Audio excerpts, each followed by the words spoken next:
problém, možno aj prekliatie Slovenska je, že zatiaľ s vodou nejaký veľký výrazný problém nemá.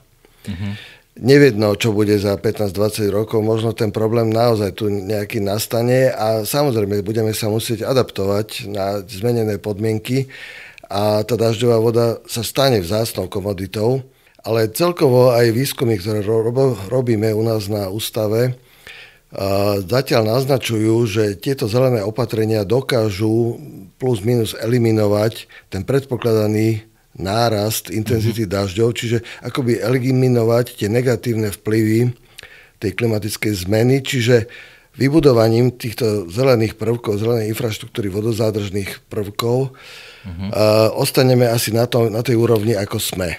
Nechcem, aby to vyznelo, že som nejakým odporcom. Nie, naopak, treba to budovať, len prosím vás, naozaj treba sa na to pozerať realisticky, čo to dokáže a čo to nedokáže. Ano. Z môjho pohľadu, áno, zelená infraštruktúra, budujme, kde sa len dá, som za, ale bez tej sivej sa nezaobídeme. No, tých dôvodov môže byť niekoľko. V prvom rade je to určitá kapacita, hydraulická kapacita týchto stokových sietí. A zo všetkých strán počúvame o klimatickej zmene, čiže mení sa charakteristika dažďov, bude ich viac s väčšími výdatnosťami a proste tie stokové siete boli budované pred 50-60 rokmi, možno aj viac. Obnova už existujúcej zastaranej infraštruktúry, nedávno, bolo to aj v médiách, by vyžadovala okolo 10 miliard eur. Že či štát má na takéto dotácie, lebo momentálne tie problémy aj v celom vodnom hospodárstve sú úplne niekde inde, ako proste záležitosti týkajúce sa vodozadržných opatrení. Pred nami sú ďalšie úlohy, ktoré ja naozaj, tých pár vlasov, čo mám, tak mi stávajú dúbkom. Žiaľ, tie priority sú úplne iné a ako vodohospodári nevieme, čo skôr.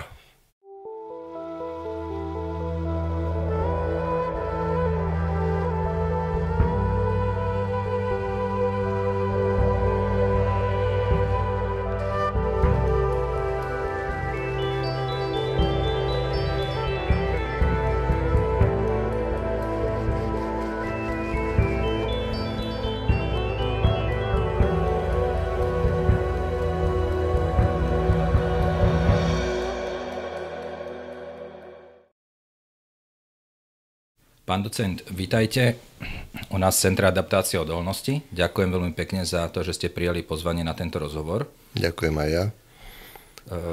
Vy ste predseda vedeckej rady Ústavu hydrológie Slovenskej akadémie vied. Áno. My sa budeme teraz rozprávať v podstate o hydrológii urbanizovaných území, o tom, ako v mestách, inými slovami, ako v mestách narábať s vodou. Ako to vyzerá, ako by to malo vyzerať v kontexte klimatickej zmeny. Áno. Najprv by som vás poprosil, povedzte nám pár slov o sebe a napríklad aj to, že ako ste sa k tejto téme, ako voda, profesne dostali. No, ako som sa dostal k téme voda, v podstate v rodine máme vodárov, takže je to taká už možno nejaká generačná záležitosť. V princípe zo stavebnej priemyslovky som išiel na SVŠT vtedajšiu, odbor vodné hospodárstvo, ten som vyštudoval, ale dal som sa potom na akademickú kariéru. Dlhé roky som pôsobil na vysokej škole a momentálne teda od roku 2020 pôsobím na Ústave hydrológie Slovenskej akadémie vied. Ako som sa dostal k tejto konkrétne teda hydrológii, hydrológii miest, no veľmi jednoducho, v princípe aj som skončil ten odbor, aj som v ňom pracoval, teda v odbore kanalizácií alebo odkanalizovania urbanizovaných území. Takže v princípe od skončenia školy stále pokračujem v tomto odbore a venujem sa teda tomuto odboru vodného hospodárstva.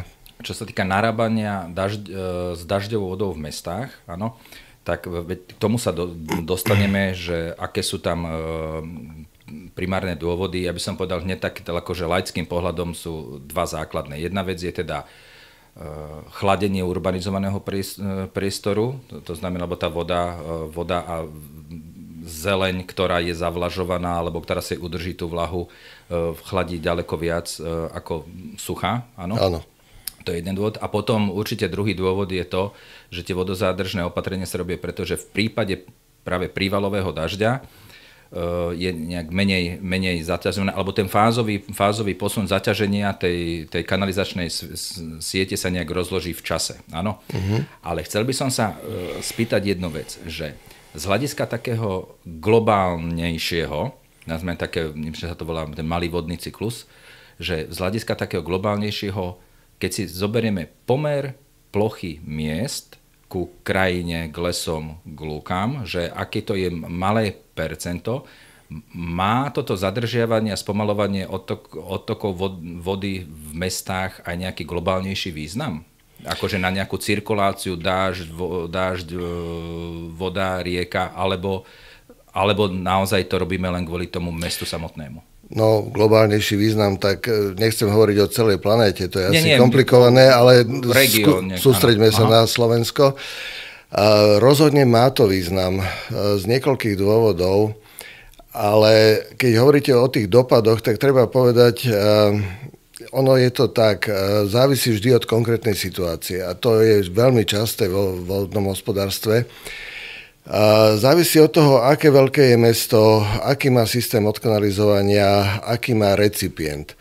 No a jednoducho povedané, ak to mesto je veľké a recipient malý, tak samozrejme ten odtok bude zrejme veľký a v tom málo vodnatom recipiente zrejme to spôsobí iné dopady a zväčša proste negatívne dopady samozrejme, ako v nejakom menšom meste, ktoré je na veľkej rieke. Opäť tie príklady môžeme takéto nejaké uviesť. Bratislava je na Dunaji. Prietok v Dunaji je okolo 2000 metrov kubických za sekundu. Čiže ten kubík odpadových vôd alebo počas dažďa možno 5-10 kubíkov by nespôsobilo nič. Lenže recipientom Bratislavy nie je Dunaj, ale malý Dunaj, ktorý má 10 alebo 15 kubíkov prietoku.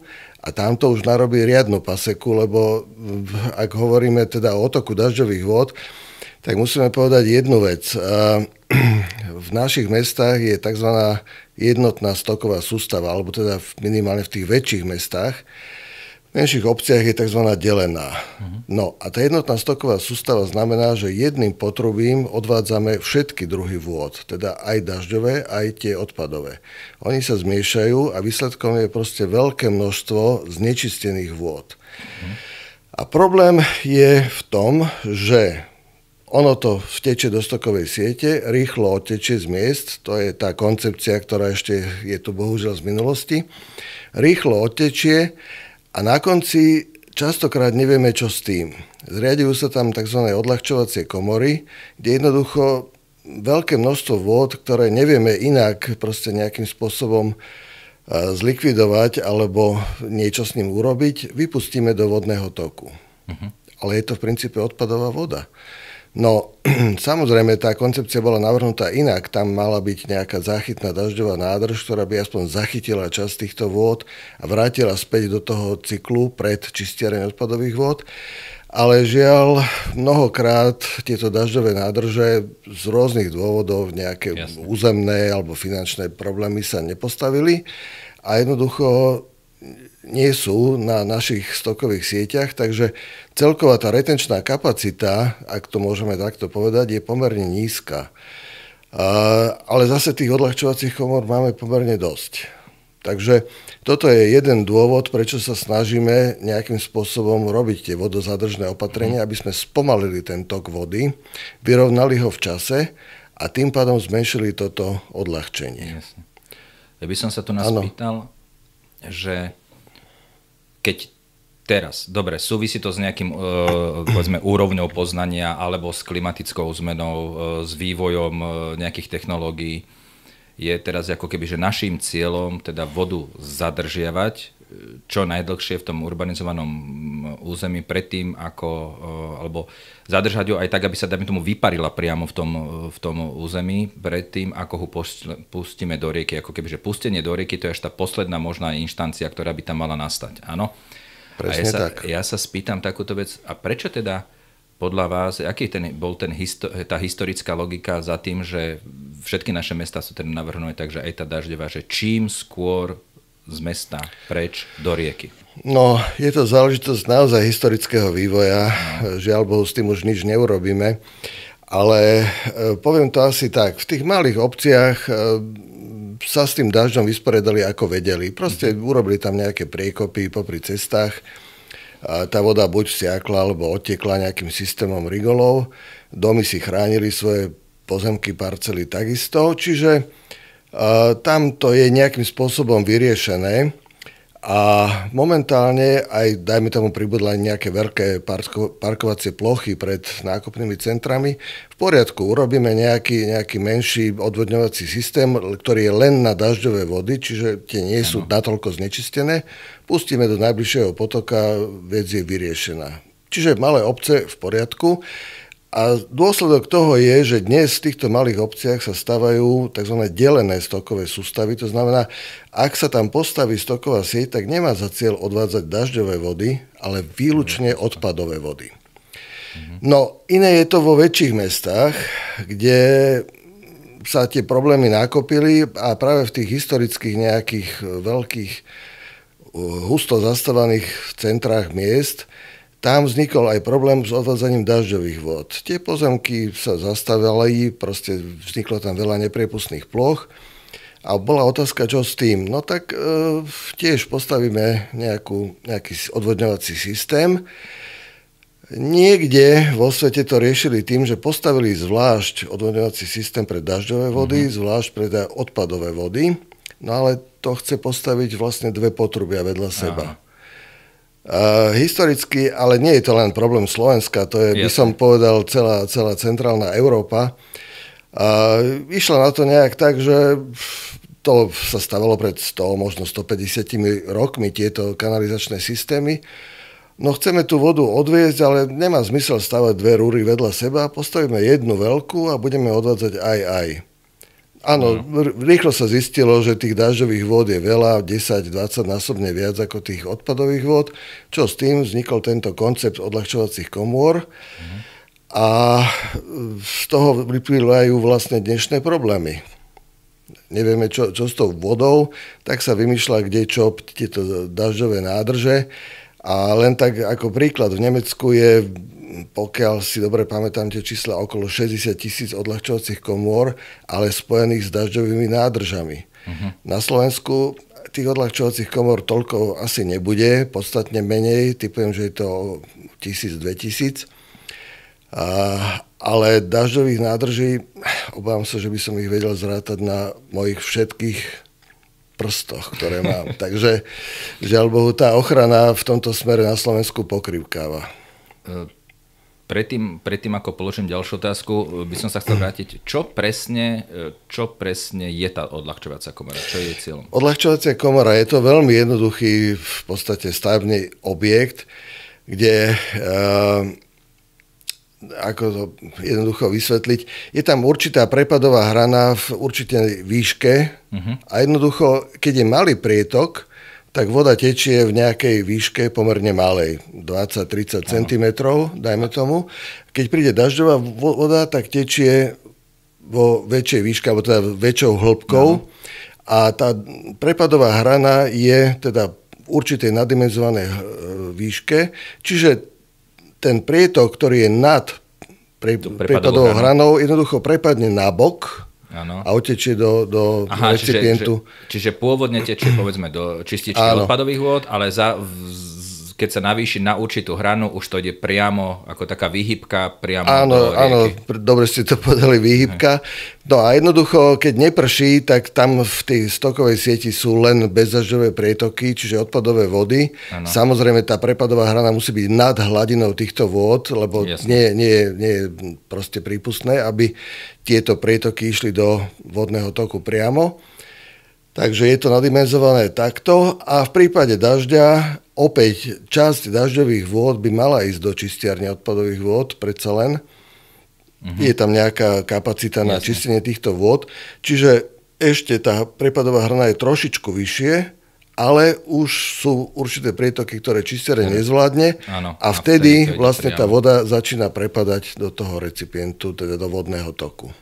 Dobre, podľa vás, okrem okrem teda, povedzme, kapacity kanalizačnej siete, a že ako ho máme nadimenzovanú, aké by mali byť ešte iné hlavné priority a motivácie zadržiavania vody, vodozádržných opatrení a zadržiavania vody v meste. Inými slovami, v zásade ja si myslím, že akože takým tým konečným cieľom je to, že každá kvapka, ktorá padne do toho mesta, tak nejakým spôsobom by v tom meste mala vsiaknúť a nemala by otiecť, áno? No, to by bol ideálny stav, samozrejme. No, tých dôvodov môže byť niekoľko. V prvom rade je to určitá kapacita, hydraulická kapacita týchto stokových sietí a zo všetkých strán počúvame o klimatickej zmene, čiže mení sa charakteristika dažďov, bude ich viac s väčšími výdatnosťami a proste tie stokové siete boli budované pred 50-60 rokmi, možno aj viac. Boli budované s určitou kapacitou na určité dažďové charakteristiky a tie sa menia. Intenzita dažďov narastá. Čiže jednoducho... To je vedecké potvrdený jav, áno? Že... Lebo... Je to predpokladaný jav a aj čo sme robili nejaké prieskumy, niekde sa to prejavilo, niekde nie je možno tak celkom výrazne, ale vo všeobecnosti sa toto očakáva. Akorát momentálne sú otázky, že či už toto je naozaj klimatická zmena, alebo ešte niečo príde, alebo tak, no. Takže tie odpovede sú veľmi rozporuplné, ale vráťme sa k tej vodozádržnej schopnosti. Čiže toto je jedna vec, tá hydraulická kapacita stokových sietí. Druhá vec je, že je tam v mestách veľa spevnených povrchov. Tie sa prehrievajú a naozaj potrebujeme nejaké ochladzovanie.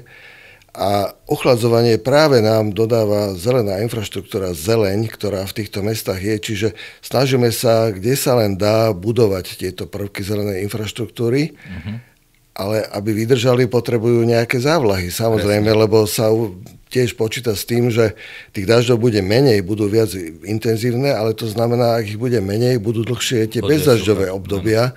Takže aby sme tu zeleň udržali. A ďalšia vec je to, čo som aj spomínal, vyrovnanie týchto prietokov, aby to otekalo plynule, rovnomerne, alebo nie, aby sme teda eliminovali tie veľké nárazové špičky prietokov, pretože práve tieto spôsobujú to odľahčenie. Čiže ak dokážeme vyrovnať nejakým spôsobom tie prietoky, to odľahčené množstvo, aj početnosť týchto odľahčení bude menšia. Tým chránime samozrejme vodné toky. Tá rieka ráta s tým, že z tých miest že tá voda bude pritekať, alebo to spadá do tej mojej pôvodnej otázky, že z hľadiska ako keby na prítok tých riek vlastne to mesto nemá, akože je zanedbateľné. No, ja myslím, že na Slovensku nie je taká situácia ako v niektorých západných krajinách. A z hľadiska tej vodohospodárskej bilancie tieto prietoky z miest nie sú tak významné, aby ovplyvňovali teda nejak výrazne tieto prietoky v riekach. Druhá vec je otázka kvality, lebo tam vlastne, aj keď tie vody čistíme, ale predsa len nejaké zbytkové znečistenie tam je. Takže tam to je situácia trošku horšia. Ale treba si uvedomiť aj jedno, že tie odpadové vody majú plus minus vyrovnaný prietok, možno nejaké kolísanie deň, noc alebo víkend, ale v princípe je to pomerne vyrovnaný prietok. A práve to, čo by mohlo byť pre tieto vodné toky nepríjemné, sú tie odľahčenia. A to je tiež jedno z definovaných rizík, tzv. Hydraulický stres. Ak to odľahčenie je príliš veľké, napríklad v jednom meste, ale však môžem povedať Malacky, sme robili prieskumy. Z odľahčovacej komory počas dobrej búrky otekalo vyše 1500 litrov sekundových do miestneho malého potôčika. Myslím, sa volala Ježovka alebo nejak tak. To je prítok Maliny. V tom potôčiku bolo pár desiatok litrov sekundových prítoku.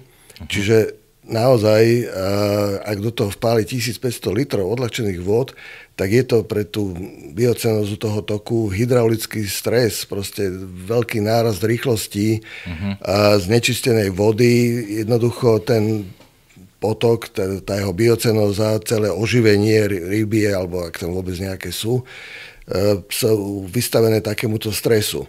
No, ale k tej otázke, ako na nejaké dlhodobé prietoky a podobne, myslím, že to nemá vplyv. To sú len takéto nárazové nejaké vypúšťania práve v období dažďov.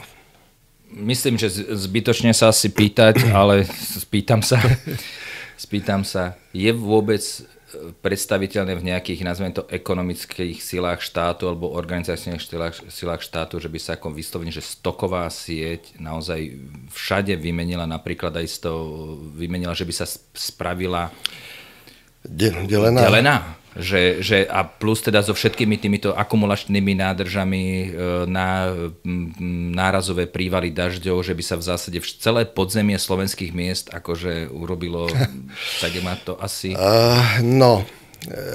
Veľmi ťažká otázka, ale skúsim na ňu odpovedať. Problémom na Slovensku nie je ani by som povedal... takéto nejaké hľadisko, že áno, bol by to ideálny stav, keby sme mali všade tieto delené siete, ale problémom nie je teraz ochrana vodných tokov a investície tak, aby sme teda ich chránili. Myslím si, že z hľadiska týchto stokových sietí je skôr problémom ich fyzický vek, starnutie. Oni majú 50, 60, 70 rokov, boli budované v 50. až možno 80. rokoch minulého storočia alebo tisícročia, môžeme sa na to pozerať aj tak. Čiže majú svoj vek, boli budované technológiami, ktoré vtedy boli dostupné a mnohé z nich sú už dávno po životnosti. Nespĺňajú teda základné podmienky, ako je vodotesnosť alebo nejaká integrita z hľadiska stavebnej únosnosti alebo vodotesnosti a podobne. Takže skôr si myslím, že toto je aktuálny a veľmi horúci problém Slovenska a žiaľ Bohu, tá situácia je zlá a nevidím momentálne nejaké východisko. Pochopiteľne vodárenské spoločnosti hovoria, no musíme zvýšiť poplatky, aby sme vôbec mali na vôbec reprodukciu, prirodzenú reprodukciu alebo nutnú reprodukciu tejto infraštruktúry. No, ale späť možno k tej otázke vymeniť. No, mal som to šťastie, alebo možno smolu, že som bol projektovým manažérom práve na takejto stavbe. A volalo sa to Zlepšenie životného prostredia v oblasti Liptova, kde je v podstate veľká kanalizačná sústava Liptovský Mikuláš, Liptovský Hrádok. V Liptovskom Hrádku bola tak zlá stoková sieť, že sa rozhodlo, že nebudeme ju opravovať, rekonštruovať, vybudujeme novú, paralelnú s existujúcou. A túto starú stokovú sieť budeme definovať, alebo ju preklasifikujeme na dažďovú sieť. Čiže vznikla vlastne oddelená sústava týchto vôd. No, neviem si to predstaviť na celom Slovensku.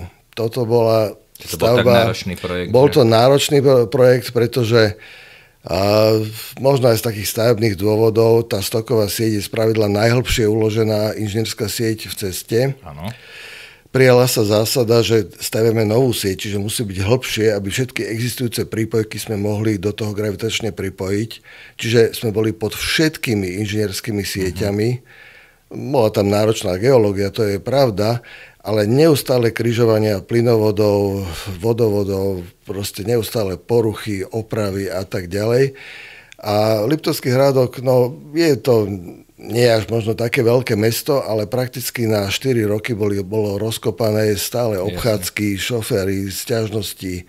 To sme museli neustále riešiť takéto problémy. Takže raz, až by sme nevedeli, čo s peniazmi, tak môžeme sa do tohoto pustiť, ale naozaj to asi je utopia na možno najbližších 100 rokov. A len tak pre ilustráciu, obnova už existujúcej zastaranej infraštruktúry, nedávno, bolo to aj v médiách, by vyžadovala okolo 10 miliard eur. Čiže len, aby sme dobehli ten stav a dali to do súladu s existujúcou legislatívou a podmienkami, technickými podmienkami. Takže ani týchto 10 miliard nemáme, takže naozaj budovať delené siete ťažko. Veľmi ťažko. Dobre. Potom teda treba spraviť nejaké iné opatrenie, to znamená, aby tá sieť nebola tak zaťažovaná, áno? Áno. Také sedliacky rozum mi tak velí, že keď to nemôžem zrekonštruovať, tak to, keď to auto už proste nevydá, keď už ide ledva 130, tak na ňom budem chodiť 70, áno, aby som ho neublížil, asi tak. To znamená, že v tomto prípade by to znamenalo teda, že urobiť iné opatrenie, nehlbiť sa v zemi, áno, ale robiť nejaké opatrenia na povrchu, ktoré sú ľahšie prístupné, tak, aby teda naozaj gro tej dažďovej vody aj v čase tých prívalových dažďov, aby minimum odchádzalo za normálneho dažďu vôbec žiadna voda do kanalizácie a pri prívalových minimum. Hej? A ešte s nejakým fázovým posunom. Áno? A teraz ja sa pýtam, že je to nejak prerátané, alebo je vôbec fyzicky možné, že keby sa jednak všetky zelené plochy opatrili nejakým spôsobom, aby dokázali ešte akumulovať viac vody ako len samotným vsakom. Keby sa časti povrchov spevnených plôch stiahli napríklad do prilahlých zelených plôch, alebo keby sa časti napríklad parkoviska prerobili na aby boli v podstate vodopriepustné plochy. Že keby sa takéto povrchy, tak stačilo by také priemerné slovenské mesto, tá jeho plocha, s ktorou vieme narábať na to, aby naozaj pohltila fakt, že drvivú väčšinu dažďovej vody? No, ako ste správne povedali, riešenie situácie môže byť dvojaké. Buď zvýšim kapacitu stokovej siete, alebo znížim intenzitu prítoku. Druhá možnosť je evidentne asi z tohoto pohľadu lepšia. Čiže znížiť intenzitu prítoku, áno, práve budovaním vodozádržných opatrení, budovaním nejakej zelenej infraštruktúry, odpojením tých striech, spevnených ploch a podobne. Áno, toto všetko sa dá urobiť s nejakými nákladmi, s nejakou efektivitou, ale obávam sa, že naozaj v tých, povedal by som, hustých centrách miest asi sa nevyhneme tomu, že naozaj nejaké tie dažďové vody odvádzať budeme musieť stále. Jednoducho musíte sa aj pozrieť, áno, tie strechy môžeme akumulovať v nejakých nádržiach a podobne, ale vody z ciest asi ťažko. Takisto vsakovať, dobre, z nejakých striech môžeme, tie vody sú aj v zmysle zákona málo znečistené, takže vsakovanie je možné. Ale z nejakých parkovísk frekventovaných alebo ciest, kde naozaj možno aj v priemyselných zónach chodia auta, veľké nákladné auta, odkvapkáva olej z toho a ja neviem, skladujú sa nejaké hmoty, prekladajú a podobne, tak tam asi to by bol to vsakovanie problém. Alebo teda minimálne, aj v zmysle zákona, tie vody by sme museli predčistiť a až tak následne vsakovať a ešte preukázať, že teda nespôsobí to v tom podloží, v tých podzemných vodách nejaké zvlášť závažné poškodenie toho vodného útvaru. No, takže vyriešiť sa dá veľa, ale asi nie všetko. Tak by som to nejak definoval. To znamená, že už len v zmysle práve naopak zase ochrany spodných podzemných vôd, v zásade to, že by sa vsakovali vody z komunikácií bez nejakého prečistenia, teda ako neprichádza do úvahy. Odoberaním podcastu Adaptuj.sk pomáhate budovať komunitu klimaticky zodpovedných architektov, projektantov a tvorcov životného prostredia. Záujem odborníkov o tému adaptácie je pre úspech transformácie k zelenej budúcnosti zásadný. Avšak v šírení obsahu nedokážeme konkurovať 10-sekundovým videám s mačkami, nemehlami pri práci a falošnou filantropiou. Preto len aktívna spolupráca a záujem odborníkov pomôže vybudovať klimaticky odolné Slovensko. Pridajte sa k nám a buďte dôležitou súčasťou nevyhnutnej zmeny v navrhovaní budov a miest pripravených na klimatickú zmenu. Pokiaľ cez komunikáciu prechádza viac ako 200 aut denne, že v zásade už musí ísť cez nejaký proces čistenia. Áno. Teraz je otázka, že či to bolo myslené odlučovať ropných látok, alebo či to stačí, že keď je to vlastne, či vlastne aj tá filtračná schopnosť zeme, pôdy, piesku alebo toho okolia tej cesty, či je dostatočné čistenie. To znamená, že v podstate táto myšlienka, že nebudeme odvádzať vodu do riek, naráža, ale budeme ho vsakovať aj z tých ciest? Budeme ho vsakovať v urbanizovanom prostredí, naráža na legislatívu? Myslím si, že áno, čiastočne áno. Zákon v podstate rozlišuje dva druhy vôd, teda takto, dva druhy vôd z povrchového otoku. Voda z povrchového otoku je v princípe dažďová voda a to je, myslím si, v slovenskej legislatíve veľmi dobre vyriešené, že hovoríme o vode z povrchového otoku, ktorá je, ako som spomínal, dva druhy, málo znečistená alebo veľmi znečistená, alebo teda vôbec znečistená.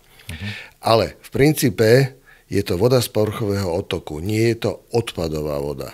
A toto je veľmi dôležité si uvedomiť, mnohí to ani v praxi nevedia. Totižto zákon ďalej nariaďuje, že všetky odpadové vody sa musia čistiť a musia prejsť nejakým primárnym alebo sekundárnym čistením. A toto je práve dobré na tomto zákone, že voda z povrchového otoku nie je odpadová voda, čiže nemusí ísť do stokovej siete. Môže sa likvidovať inak, ale samozrejme, ak ju vpustím do stokovej siete, stane sa odpadovou vodou. Áno, lebo sa zmieša s odpadovou vodou, ktorá už tam v stokovej sieti je. Takže môžem to likvidovať oddelenie a povedal by som, áno, je to vždy na posúdení orgánu štátnej vodnej správy, či tieto vody sa môžu vsakovať alebo nie. V princípe aj vody napríklad vyčistené z čistiarní odpadových vôd sa môžu vsakovať, ale opäť sú tam nejaké podmienky, kde sa vyžaduje napríklad nejaký hydrogeologický posudok, aby neznehodnotil nejaké útvary podzemných vôd. Ak napríklad tie útvary podzemných vôd sú využívané ako vodné alebo vodárenské zdroje, tak to vsakovanie neprichádza do úvahy. Áno, jasne. To si musíme chrániť, ale ak to v podstate nič vážneho neurobí, tak neviem, prečo by sa vsakovaniu nedalo brániť, ale zase zákon hovorí, ak tá voda je znečistená, musí prejsť nejakým čistením, čiže presne ako ste povedali, odlučovať ropných látok, alebo možno jednoduchá sedimentácia, aby tie prachové častice sa nejako zachytili. Práve toto je z tých, či už z tých parkovisk alebo z tých ciest, tak v zásade v rámci modrozelenej infraštruktúry sú rôzne stratégie a jednou z tých stratégií to sú tie wells, také tie koridory zelene popri ceste, kde v zásade priamo odteká tá voda priamo z tej cesty, aby teda nešla do stoky, ale v zásade, pokiaľ je tam nejaká zelená plocha, je to v podstate forma také nejakej si dažďovej záhrady, že priamo tam odteká tá voda, či už teda z parkoviska alebo z komunikácie. Je toto na Slovensku teda možné? Lebo tam nie, lebo cieľom je to urobiť, aby sa to urobilo vo veľkom, to musí byť čo najjednoduchšie, čo najlacnejšie. Presne tak. A v momente, ak tam zaznie slovo ORL, tak celá tá jednoduchosť a ekonomika proste ide k šípku. Hej? Ten odlučovač ropných látok nie je nejaké komplikované zariadenie, len sa treba o ňoho starať. A to je asi najčastejší problém na Slovensku. Čiže raz za nejaký čas prísť, vyťahnuť tie zachytené ropné látky, nejakým spôsobom ich zlikvidovať, proste alebo vymeniť tam možno ten náplň toho filtra. No, takto. Na Slovensku je hromada ciest, by som povedal 90%, kde naozaj tá voda z tých ciest otečie do priekopy a tam siakne. Áno. Je to proste možno aj nejaká kvázi záťaž, by sme to mohli chápať ako environmentálna záťaž z minulosti, ale je to jednoducho tak. Zatiaľ to možno nespôsobuje také problémy, ale pri výstavbe diaľnic, aj tiež, keď sme niečo robili v minulosti, tak sa budovali takéto nejaké spôsoby zachytenia týchto vôd, ale zvlášť v oblastiach, kde tieto vody sú chránené. Čiže sa tam nachádzali nejaké vodné zdroje alebo vodárenské zdroje, to je pochopiteľné. Jasne, to je pochopiteľné. Áno. Keď mám... Áno, je to taká situácia, že je to z minulosti, funguje to a myslím si, že v tomto asi možno nejakú významnejšiu úlohu by mali zohrať tie orgány štátnej vodnej správy, ktoré sú zahltené momentálne inými úlohami, ale tiež nejak posúdiť, že či tá cesta nespôsobuje nejaké vážne problémy. ono to je nie len samozrejme samotnou dopravou, ale aj možnosťou havárie. Napríklad cesta, ktorá je na Donovali, popri ceste sa nachádzajú vodárenské zdroje a vodárne by vedeli rozprávať siahodlhé historky o tom, ako sa tam prevrátil kamión. Sice neviezol nejaký nebezpečný náklad, ale už len tak mimochodom má 200 litrov nafty v nádrži, hej, takže... Že ono sa to asi nerobí kvôli tomu, že by za jazdy kvapkal niekomu olej, ale práve kvôli tým hádovým situáciám. Áno. Že... Dobre, a keď prejdeme teraz od ciest, parkovísk, verejných priestorov urbanizovaných a infraštruktúry k tomu taký modelový prípad jeden rodinný dom. Áno?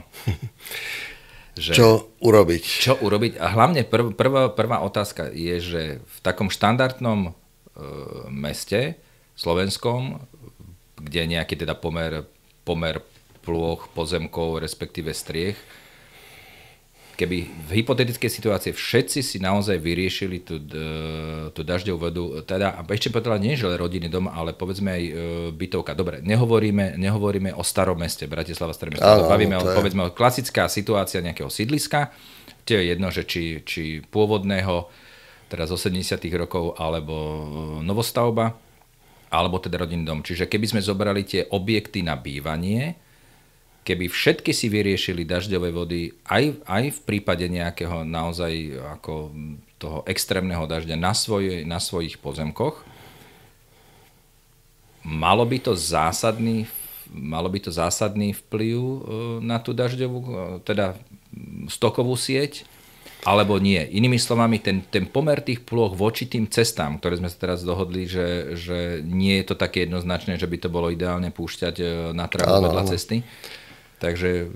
No, malo by to rozhodne zásadný vplyv. Zásadný vplyv. Rodinné domy, myslím si, toto už nejak tak svojpomocne častokrát ale vyriešili, pretože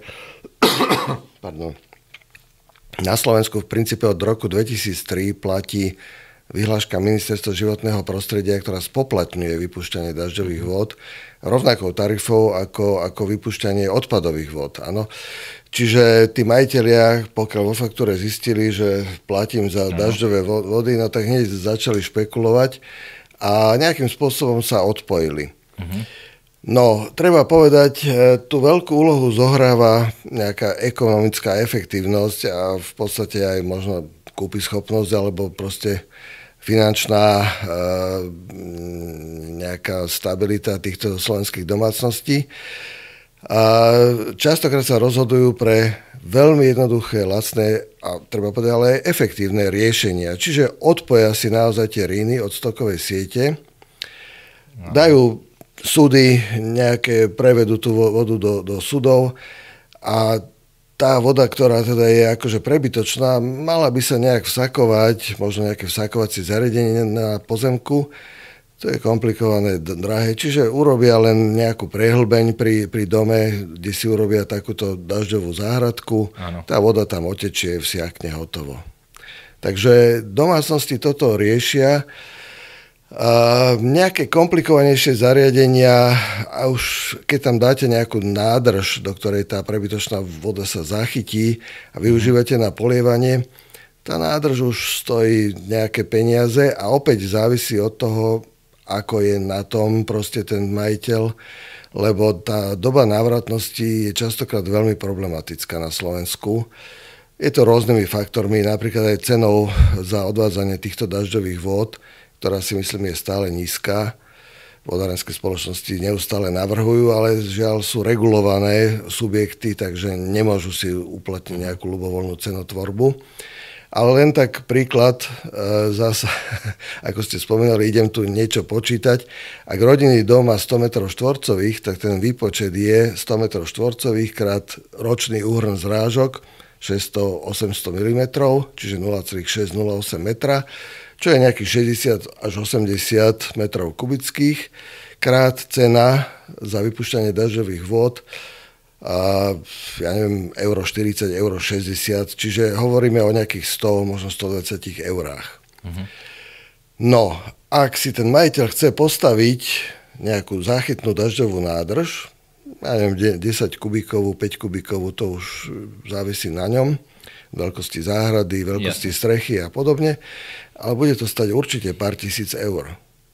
A keby to stalo len 2000 eur a on zaplatí ročne 100, hej, tak tá návratnosť je teoreticky 20 rokov. No, tú dažďovú vodu využíva na zálievku, čiže niečo ušetrí na pitnej vode, v poriadku, ale je návratnosť 10 rokov. Zelenú strechu, ak dá na 100 metrov štvorcových, koľko je cena zelenej strechy? 100 eur na štvorec, to je 10 000 eur. Kedy sa mu táto investícia vráti? V podstate asi nikdy. No, čiže tam z toho jednoduchého rozmýšľania, áno, ja viem, tam treba započítať aj iné faktory, no veď práve, ale z tohoto jednoduchého rozmýšľania títo majitelia rodinných domov sa nepúšťajú do takýchto veľkých akcií.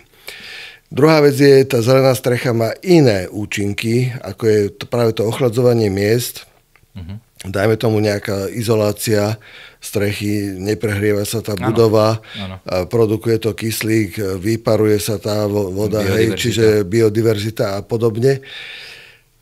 Áno, lenže toto je veľmi ťažké finančne ohodnotiť a málo ktorý majiteľ rodinného domu je tak uvedomelý, aby podporoval proste týmto spôsobom biodiverzitu.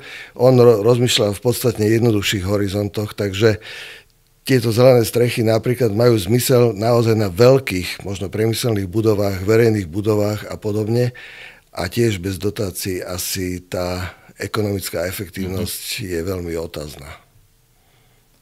No, ja by som tu rád použil takú jednu múdru vetu, že nie všetko, čo sa dá zrátať, sa ráta a nie všetko, čo sa ráta, sa dá zrátať. Ja viem. Áno, ale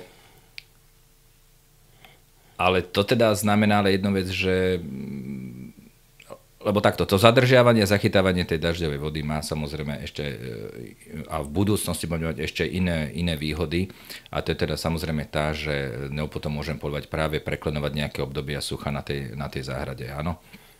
A druhá vec je, neviem, jak je to teda s polievaním záhrady pitnou vodou, to je legál, hej? No áno, legálne to je, platíte za odber pitnej vody. Okrem období, už aj u nás v obci sa to stalo, vodné zdroje proste počas dlhotrvajúceho sucha boli nedostatočné, obec vyhlásila zákaz polievania, aj napúšťanie bazénov, tak vtedy jednoducho záhrada trpí. No veď práve, ale teda v kontexte štartujúcej klimatickej zmeny, tak nazvieme, tak v podstate tieto obdobia toho sucha a poťažmo teda zákazu v podstate plytvania pitnou vodou je výrazne predpoklad, že budú stále častejšie a dlhšie. To znamená, že vtedy bude každá tak kvapka vody dažďovej uloženej na záhrade vzácna. Áno? No, uvedomujem si, že som tak pichol do osieho hniezda týmto prehlásením o zelených strechách a nechcem pôsobiť nejak negatívne, oni majú svoj význam a zmysel samozrejme, len chcem objasniť proste tú úroveň myslenia tých nejakých bežných obyvateľov, kde naozaj by sa mu to ekonomicky neoplatilo. Nehovoriac o tom, že proste tie peniaze na investície nemá. Jednoducho, musel by si asi brať pôžičku alebo niečo podobné, alebo využiť nejaké dotácie, ak by boli. Oni zvyčajne sú. No, áno, ten príklad, čo som uviedol, je veľmi jednoduchý a hovoril som, že už tie prínosy tej zelenej strechy sú veľmi rôznorodé. Napríklad jedným z prínosov môže byť, že práve ak si dáte takúto zelenú strechu, znižíte ten hydraulický tlak, dá sa povedať, na stokovú sieť a nie je potrebná nutnosť, alebo nie je tak akútna tá potreba rekonštrukcie tejto stokovej siete. Čo sú opäť možno nevyčísliteľné náklady, ale sú to náklady vodárenskej spoločnosti, ale celospoločenské náklady, čiže áno, aj tomu majiteľovi toho rodinného domu by sa to malo nejak prejaviť, ale možno za dlhší čas.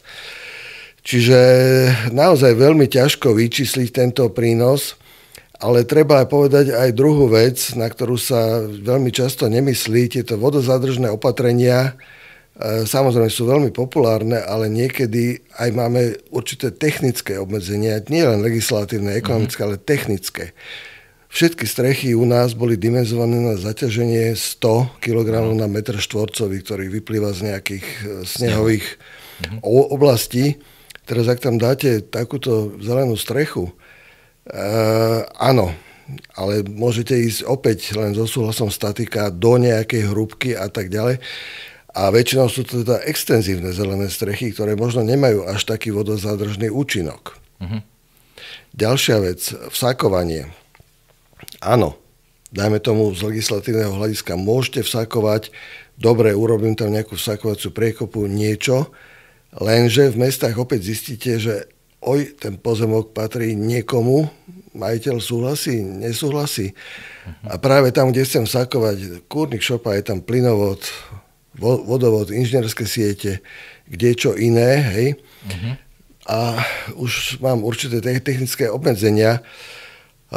Kolektív autorov z SPU Nitra robil takú analýzu v meste Nitra, zistil, že tie možnosti vybudovania tých vodozadržných opatrení sú naozaj v takom centre mesta veľmi, veľmi obmedzené. A najlepšie sa navrhujú tam, kde ich v princípe nepotrebujeme. Čiže veľa voľného placu. Hej. Áno, v parku, kde je zelená plocha, tak či tak. Ale áno, teoreticky by bolo možné také niečo, že z tých prilahlých budov to odviesť do toho parku a tam to nejak vsakovať alebo urobiť nejaké retenčné nádržky a podobne. Dobre, a teda podľa vás, keď ste to vlastne naznačili, alebo vyslovene tvrdíte, že vzhľadom na to, že bežný človek to bude prerátavať cez tú návratnosť, že asi mu dlhšie potrvá, ale si uvedomíte iné benefity, napríklad z toho, že bude mať, že tá jeho záhrada nebude trpeť teda počas toho obdobia sucha. Obzvlášť teda, keď nastanú tie stavy, že zákaz polievania pitnou vodou, tak potom je, a teda stále platí to, že tie modrozelená infraštruktúra, tie opatrenia vodozádržné je nutné robiť už len z toho titulu, aby sme odľahčili v podstate už stokovú sieť v dezolátnom alebo v jakom zlom stave. Áno. Tak to znamená teda čo, že celá táto transformácia tých miest na mestá, ktoré budú schopné sa vysporiadať s tou dažďovou vodou na vlastnom území, že celá bude teda ležať na štáte, respektíve municipalitách, obciach, mestách, že je malý predpoklad, že k tomu prispejú ako keby jednotliví tí majitelia alebo stavebníci rodinných domov? No nie, ako všeobecná politika v tomto smere hovorí, že dažďová voda by sa mala likvidovať v mieste jej vzniku. A za to je jednoznačne zodpovedný teda vlastník budovy alebo tej nehnuteľnosti. Čiže asi týmto smerom by sa mala uberať celá táto záležitosť. No a otázka je, že ako? No, samozrejme, môžu byť nejaké regulatívy, nariadenia, smernice, pokuty, alebo ja neviem všeličo, ale skôr si myslím, že by sme mali ísť aj cestou nejakej motivácie týchto obyvateľov a dotácie. Ovšem, treba povedať, je otázka, že či štát má na takéto dotácie, lebo momentálne tie problémy aj v celom vodnom hospodárstve sú úplne niekde inde, ako proste v záležitosti týkajúci sa vodozadržných opatrení. Spomínal som tých 10 miliard na rekonštrukciu infraštruktúry, len aby sme to dali do stavu, aký má byť. Áno, čiže Slovensko čelí 2 konaniam, alebo neviem, možno aj viacerým z hľadiska nesplnenia záväzkov voči Európskej únii. Minulý rok v decembri sa schválilo ďalšie, teda zmena pôvodnej smernice o odvádzaní odpadových vôd. Pred nami sú ďalšie úlohy, ktoré ja naozaj, tých pár vlasov, čo mám, tak mi stávajú dúbkom. Hovorí sa o kvartérnom čistení, odstraňovaní drog, liečiv a podobne.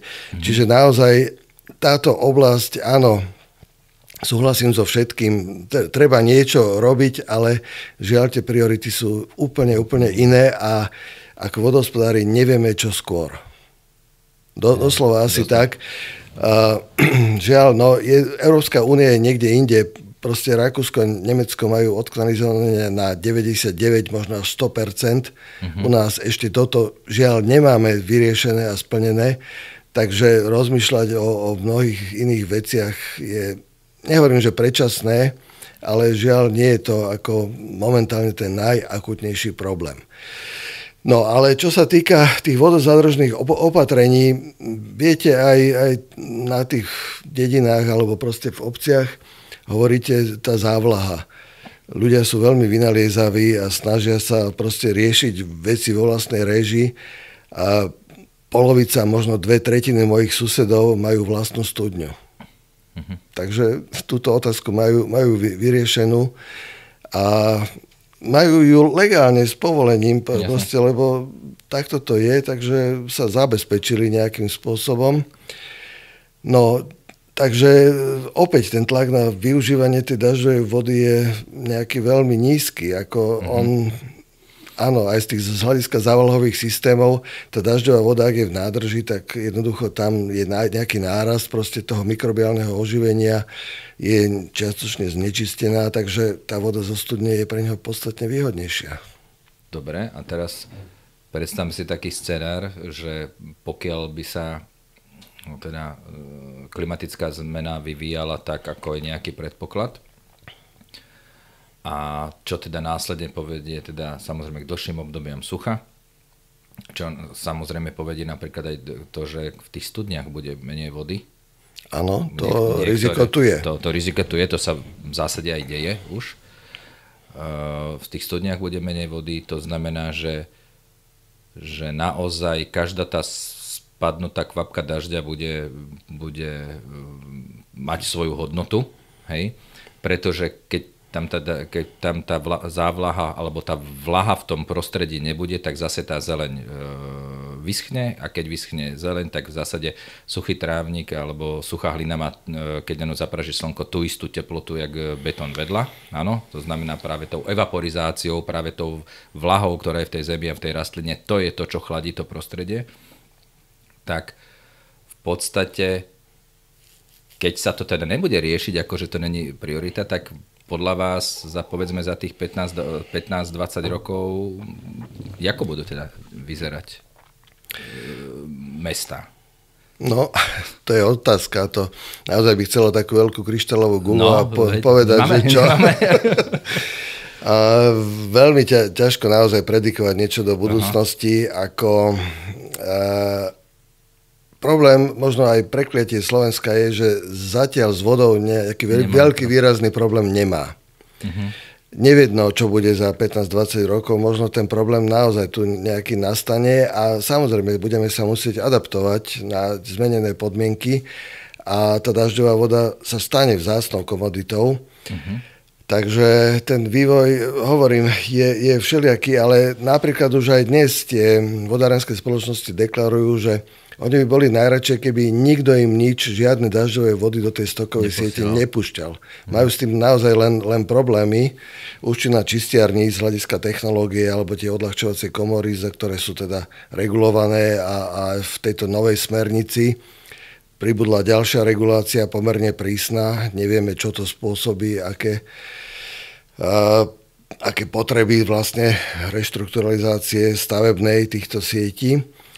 Takže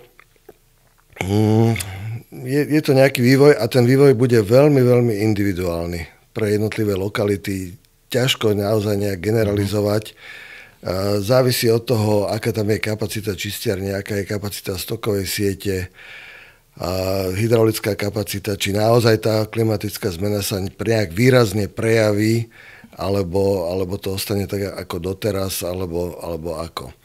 Ale celkovo aj výskumy, ktoré robíme u nás na ústave, zatiaľ naznačujú, že tieto zelené opatrenia dokážu plus minus eliminovať ten predpokladaný nárast intenzity dažďov, čiže akoby eliminovať tie negatívne vplyvy tej klimatickej zmeny, čiže v vybudovaním týchto zelených prvkov, zelenej infraštruktúry, vodozádržných prvkov ostaneme asi na tej úrovni, ako sme. Veď to je moja taká hypotéza, že vlastne cieľom adaptačných opatrení by malo v zásade byť zabezpečiť kvalitu života tak, ako ho poznáme, prípadne ho zlepšiť. Áno, že to nemalo by to byť o nejakom prežití nejakej klimatickej apokalypsy, alebo čo, ale malo by to byť o tom, že zabezpečenie si kvality života, tak, ako ho poznáme. Ono, ako som spomínal, už nejaké tie vodozádržné opatrenia, alebo ak to takto nazveme, už prebiehajú. Tí majitelia rodinných domov naozaj sa po väčšine odpojili alebo odpájajú. Áno. Druhá vec, niektorí to len deklarujú, ale potomky ostali napojení, tak to už je na vodárenských spoločnostiach, aby si to ustrážili. Ale toto sa deje a tým by som povedal, dosť výrazne sa asi znížil ten tlak nejaký na hydraulickú kapacitu stokových sietí.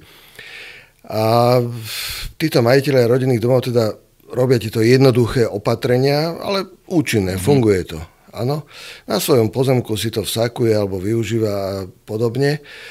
A čo sme aj riešili, práve môj doktorand ide obhajovať takúto pomerne zaujímavú prácu, kde modeloval nejaké scenáre vývoja a dal tam, aj po mojej ráde som mu hovoril, vieš čo, nedávajte zelené opatrenia v nejakej veľkej rozsiahlej miere, skús ich dať zelené strechy naozaj len na tie verejné budovy, obchodné centrá, ja neviem, nejaký mestský úrad, alebo tam sú nejaké školy, škôlky a podobne. Také proste verejné budovy a plus nejaké poloprepustné parkoviská naozaj pri tých nejakých menej zaťažených, vyťažených parkoviskách, napríklad na sídliskách a podobne. Čiže v takom, by som povedal, primeranom rozsahu, čo naozaj aj sa v skutočnosti deje. A ten účinok bol pomerne prekvapivý. Naozaj eliminovalo to ten nárast, predpokladaný nárast intenzity dažďov, ale naozaj ako najúčinnejšie opatrenie aj z hľadiska ekonomickej efektívnosti sa ukázalo to jednoduché odpojenie. Žiaľ, toto nie vždy sa dá urobiť v centrách miest. Tam by to chcelo nejakú akumulačnú nádrž, ktorá na to nie je zvyčajne priestor. Takže preto sú tam tie zelené strechy alebo teda iné opatrenia. Ale ono sa to deje a ten účinok bol prekvapivo dobrý.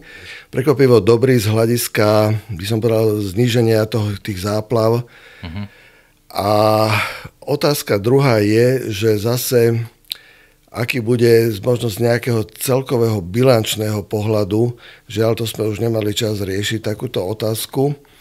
A z dlhodobého nejakého pohľadu, teda tej bilancie vôbec zrážok a odtoku, pretože aj logika hovorí, aj tie simulácie to jednoznačne potvrdili, najväčšia účinnosť týchto vodozádržných opatrení je na malé dažde, ktoré nemajú takú nejakú vysoký úhrn, proste veľkú intenzitu, tam dokážu zachytiť možno prakticky až celý dážď. Áno, ak tá kapacita vodozádržnej strechy je 10 mm zrážky a spadne 10 mm, tak neutečie nič. Áno. No ale ak padne veľký dážď, veľký intenzívny s úhrnom 50 mm, tak 10 mm sa zachytí, ale 40 mm zrážky odtečie. A toto je možno častokrát tak zavádzajúce trošku. Aj v médiách, aj všade sa píše, že dokáže proste to vodozadržné opatrenie zachytiť až 80% zrážok. Áno, tých malých zrážok, ale tých veľkých, ktoré spôsobujú problémy, záplavy, odľahčenia, tam tá účinnosť je menšia. Čiže z tohoto pohľadu je otázne, že nakoľko nám táto zelená infraštruktúra pomôže. A zase je to taká individuálna otázka. Áno, určite treba robiť tú zelenú infraštruktúru, ktorá nám pomôže, ale možno len do určitej miery. Jednoducho po určitom, by som povedal, takej saturácii toho povodia zelenou infraštruktúrou, už by sme budovali tie zelené strechy, ale len za cenu veľmi vysokých nákladov. Museli by sme rekonštruovať strechy z hľadiska únosnosti. Možno by sme to museli robiť nie na plochých, ale na šikmých strechách, čo už je asi komplikácia, vyššie náklady. A otázka je, že či pri takýchto podmienkách už mi nepomôže viac jedna dažďová nádrž niekde na stokovej sieti pred čistierňou odpadových vôd, ktorej efekt môže byť rovnaký alebo možno aj vyšší, s tým, že jednoducho možno tie náklady sú nižšie alebo teda viac efektívne. No, ono napríklad by podľa mňa bola, samozrejme nie každá strecha môže byť zelená, hej, to je jasné. Jasné. Či už teda zo statického dôvodu, alebo teda, že je to komplikované, alebo je šikmá strecha. Ale v podstate, keď vyrobím, buď teda priamo vsakujem, to znamená cez nejakú dažďovú záhradu napríklad, alebo teda si okladám tu na pozemku tú vodu na horšie časy, áno. A napríklad tieto nádrže osadené na pozemkoch, akumulačné dažďovú vodu môžu fungovať v podstate ako také nejaké protipovodňové opatrenie, lebo v zásade dá sa spraviť to, že keď tá nádrž je naplnená, určená na polievanie záhrady, takže v zásade, keď mu predpoveď počasia dá informáciu o tom, že teraz sa ide valiť nejaký prívalový dážď, že ona sa vie dopredu proste vypustiť, urobím určitú retenčnú kapacitu. Urobím nejakú retenčnú kapacitu, v zásade zaťaží tú stokovú sieť predtým, ako príde ten samotný dážď a potom vlastne už počas toho dažďa už ten samotný pozemok, alebo teda, keďže to prišlo z tej strechy, takže tá strecha a ten pozemok už nereprezentuje vlastne záťaž na tú stokovú sieť v situácii, keď to najmenej potrebuje. Hej? No, to už by chcelo samozrejme ale nejaké riadenie, operatívne riadenie v čase, sledovať predpovede alebo proste nejaké výstrahy hydrologické. A hovoríte, že vyprázdni tú nádrž do stokovej siete. No, ale zase, ak je ten rodinný dom odpojený od stokovej siete, tak nemá to kam ísť. A teda už vôbec nie do stokovej siete. Takže musel by to len nejak minúť na pozemku, proste niečo zavlažiť alebo podobne. Ale áno, takéto riešenia sú možné, aj sa uvažuje s nimi, ale práve tým, že by tam muselo byť nejaké to riadenie, tak skôr pri nejakých väčších budovách priemyselných s väčšou teda plochou a podobne, tam už asi by to zmysel malo.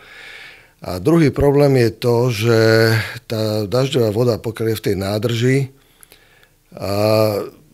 tak spravidla podlieha nejaké skaze, áno, zhoršeniu kvality, nazvime to takto. Áno, vyvíja sa tam nejaká fauna, flóra, proste sú tam nejaké znečistenia, takže to využitie takisto je obmedzené trošku. Na závlahy to nie je žiaden problém.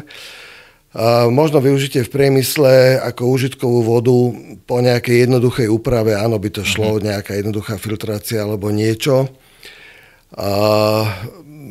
Alebo napríklad teraz sa hovorí o využití na chladenie budov, normálne akože do chladiacich zariadení, kde tá voda sa odparuje a vlastne vytvára chladenie budov. Opäť tam sú nejaké nároky samozrejme na kvalitu. Veľmi jednoduchý príklad, keď idete v lete do autoumývárky, tam tá voda recirkuluje a tá voda proste smrdí. Áno. No. Takže toto by sa samozrejme vyskytovalo aj niekde v týchto záchytných nádržiach. No a ešte taká poznámka, mnohokrát hovoria, že tú vodu využijeme na splachovanie. Pozor, na to musím veľmi upozorniť. A z hľadiska našej legislatívy nie je dovolené prepojenie nejakých lokálnych systémov proste vôd s verejným vodovodom. Áno, z logických je to vyložené zakázané. Áno. Párkrát sa aj takéto na Slovensku stalo, že tá voda prenikla do verejného vodovodu. Bola z toho nejaká epidémia, našťastie len hnačiek, proste tieto nejaké vážne choroby sa tomu vyhli. Ale je to zakázané a ak by to nejaký majiteľ chcel urobiť, tak by musel urobiť bez prepojenia. Hej. A v podstate, ak by mu tá voda došla, tak zase musel by nejak mať vyriešené, samostatný rozvod, proste aby mohol splachovať pitnou vodou. A ďalšia vec, ak by tú dažďovú tam používal, tak by mal nárasty proste v tej splachovacej nádržke, nejaké riasy, upchávali by sa mu ventily a podobne. Čiže musí tam byť nejaká úprava týchto vôd a to už samozrejme zase je nejaké ekonomické nároky vyššie. Že stále vo všetkom, čo sme... V zásade sa bavíme o tom, že modro-zelená treba, klimatická zmena je, ale stále narazíme na nejaké finančné nároky. Áno, áno. Tak ja by som takto na záver skúsil sa vás spýtať, alebo požiadal vás, že poradte teda či už architektom, projektantom, alebo stavebníkom, či je to jedno, či novostavba, alebo rekonštrukcia, že niekto, kto ide už robiť nejaký zásah do objektu, že keďže teda si uvedomujeme aj budúcu hodnotu, napríklad aj či už pitnej alebo aj dažďovej vody, že vy by ste čo im poradili, projektantom a stavebníkom, prečo by mali si dať za prioritu radšej vyriešenie, povedzme, vyriešenie sivej a dažďovej vody, alebo proste radšej investovať peniaze do nejakých vodozádržných opatrení, či už na dome alebo na pozemku, pred drahšími obkladačkami. Lebo vychádzame, že nejaké peniaze má ten človek. Áno, a teraz ide o to, že čo si zvolí ako prioritu. Hej? Lebo dobre, situácia, čo sme sa bavili o tom, že naozaj, že ten dom je starý, v podstate ten majiteľ ho užíva roky rokúce, nemá na to, aby urobil nejaký zásah, tam to je neriešiteľná situácia. Áno. Ale keď už teda ide investovať nejaké peniaze, že aby tú prioritu nasmeroval na ten manažment sivej, dažďovej, pitnej vody, predtým, ako, ja neviem, čo stála kuchynská linka alebo obkladačky v kúpeľni. Áno. To je absolútne legitímna otázka a naozaj, ak staviame novú nehnuteľnosť, tak tie podmienky sú radikálne iné. Dnes už každý uvažuje o pasívnych domoch, proste s dokonalou izoláciou, fotovoltické panely, tak sa pýtam, prečo neuvažovať samozrejme aj z hľadiska vodného hospodárstva tej budovy s nejakou recirkuláciou, alebo teda možno dnes to ešte nie je zaujímavé, ale minimálne si vytvoriť na to podmienky, aby v budúcnosti to mohlo byť. Čiže dať tam nejakú záchytnú nádrž, akumulačnú a podobne. No a prečo? Prečo? Áno, práve som sa tomu chcel venovať. Sice nemám tú kryštálovú guľu, ale myslím si, že určite dôjde k veľkým zmenám v tejto oblasti. Práve z hľadiska tých poplatkov za vypúšťanie odpadových vôd tie radikálne pôjdu hore, alebo teda za odvádzanie odpadových vôd, tie poplatky pôjdu hore a v súvislosti možno aj s nejakými sprísnenými legislatívnymi opatreniami, ktoré hovoria o znečisťovaní vodných tokov a šírení sa znečistenia vôbec ako stokovou sieťou, čistiarňami a tak ďalej. Čiže táto oblasť určite bude výraznejšie spoplatnená. A takisto aj z hľadiska nejakých územných a urbanistických plánov budú sa musieť prijať nejaké regulatívy na to, aby sa zabránilo v podstate nekontrolovateľnému rozvoju. A to je možno aj problém analogický, tak ako dnes developeri stávajú mnohé budovy proste a tak ďalej, ale nemajú vyriešenú dopravu, nemajú vyriešené nejaké iné náväznosti. Tak aj toto sa bude musieť riešiť a myslím si, že v budúcnosti ja osobne navrhujem asi také nejaké riešenie, aby sa prijali nejaké regulatívy na množstvo odtoku z jednotky plochy. Veľmi jednoducho tá vodárenská spoločnosť alebo teda mesto si musí zrátať nejakú kapacitu z tej stokovej siete. Tá voda oteká z nejakého povodia, kapacita je, dajme tomu, 1000 litrov, je tam 100 hektárov, tak poviem 10 litrov z hektára môže byť odtok. Bum, hotovo. A pochopiteľne toto sa môže stiahovať na nové stavby, ale nejakým spôsobom bude sa to asi aj tlačiť do toho, aby aj tie existujúce podľa možností sa proste do toho dotlačili. Nevždy sa to dá.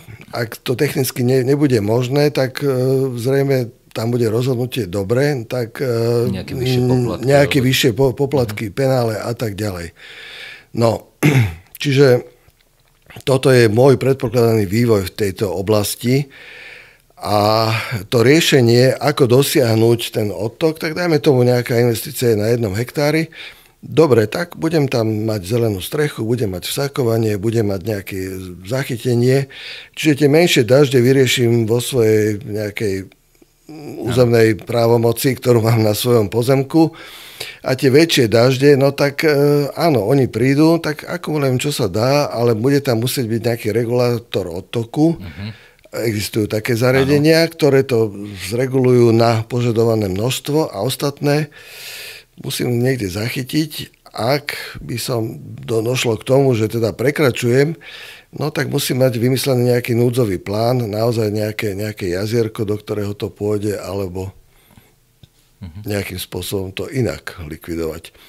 A toto napríklad sa už prejavilo aj v zákone o protipovodňovej ochrane, kde je jednoznačne stanovené aj pre tieto územné urbanistické celky, že v prípade nových rozvojových oblastí ten odtok z tej oblasti by mal byť taký, aký tam bol predtým, teda z prirodzeného nejakého neurbanizovaného povodia.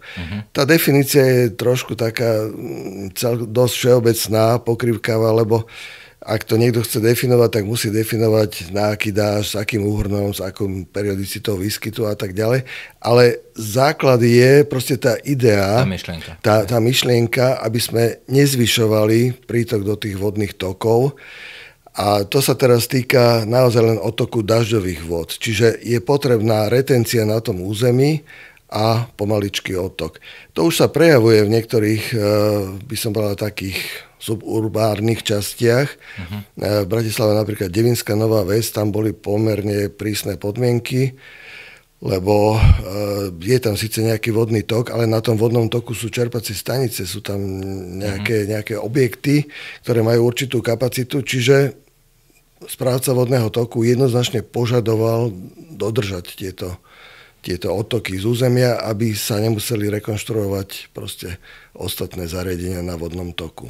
Čiže aby som tak zosumarizoval na záver, to znamená, že tou motiváciou by minimálne, ak teda nie je nejaká vyššia motivácia, by minimálne malo byť to, že treba sa pripraviť aj stavebno-technicky, keď už nieko čo rekonštruujem alebo stávam nový dom, že v budúcnosti bude ten spôsob nakladania s dažďovými vodami prísnejšie regulovaný. Určite áno. A v podstate aj teda vo vlastnom záujme, že zadržiať si vodu u seba na pozemku, ale aj s tým, že aby sa človek vyvaroval nejakým zbytočným poplatkom alebo nebodaj penále pokutám, alebo teda v prípade aj to, že nejaké tie regulátory prietoku by sa začali montovať, takže radšej to mať dobre vymyslené u seba, akože prevenciu do budúcna. Áno. Problémom je akurát to, že nikdy nevieme, čo bude v budúcnosti. Máme nejaké samozrejme dažďomerné údaje s určitou pravdepodobnosťou, ale vždy, tak ako aj tie vody príde 100-ročná, 1000-ročná voda, tak môže prísť 100-ročný dážď, áno. No, žiaľ Bohu, toto ako vodári vedia, my vieme to nadimenzovať na určité množstvo, ale vždy, a to je zákonite, že príde nejaké väčšie množstvo a no tak potom je to škodová udalosť, alebo proste... Ale musíme sa pohybovať v určitej vyváženej takéto rovnováhe. Nemôžeme dimenzovať na absolútnu istotu, lebo tá neexistuje. Ani na tú 1000-ročnú, lebo to by vyžadovalo enormné náklady a otázka, či by sa to vôbec niekedy využilo. Takých príkladov žiaľ aj na Slovensku je veľa, mnohé čerpacie stanice na stokových sieťach, nadimenzovali tam 6 veľkých čerpadiel. Prevádzka vám povie, maximálne 2 boli pustené za tých 30 rokov, čo tu som, hej. Takže naozaj je to také balansovanie, že teda... A hlavne s takým nejakým, že zdravým rozumom. Áno, presne tak. Dobre, ďakujem veľmi pekne za rozhovor. A teda vyvíjal sa trošku inak, ako som predpokladal, ale na druhej strane naozaj, že so všetkým, aj teda s adaptáciou na klimatické zmeny ako súčasťou toho aj modrozelená infraštruktúra je, že ono všade asi bude platiť to pravidlo, že akože treba do toho vždy vložiť nejaký zdravý sedliacky rozum a nerobiť to všetko tak s takým nejakým nechcem povedať, že prehnaným nadšením, alebo nadšenie budovateľským treba, nadšením, ale áno. skôr také, akože nečakať také, že ja neviem, že fotovoltika, najmä tomu, vyrieši všetko, alebo že jedno riešenie, ktoré vyrieši všetko a teraz vodozadržné potrebné vyrieši všetko. Nie, vždycky to bude nejaké, také neexistuje, tak jak neexistuje tá kryštálová guľa, tak neexistujú ani také, že jednoduché, ideálne, lacné riešenia, ktoré vlastne vyriešia všetko. Takže postupne to budeme musieť nejako ako tú budúcnosť našu vyskladávať v tých mestách. Áno, ja vždy to aj študentom som hovoril, že na každú otázku existuje jedna jednoduchá, zrozumiteľná, stručná, zároveň nesprávna odpoveď. Takže aj v tejto oblasti, nechcem, aby to vyznelo, že som nejakým odporcom. Nie, naopak, treba to budovať, len prosím vás, naozaj treba sa na to pozerať realisticky, čo to dokáže a čo to nedokáže. Áno. Z môjho pohľadu, áno, zelená infraštruktúra, budujme, kde sa len dá, som za, ale bez tej sivej sa nezaobídeme. Áno. Jednoducho, môj osobný aj vedecký názor je asi ten mix proste tej klasickej sivej infraštruktúry stokovej siete a zelenej, asi bude to správne riešenie, ale tiež neviem povedať v akom pomere. Je to veľmi individuálne.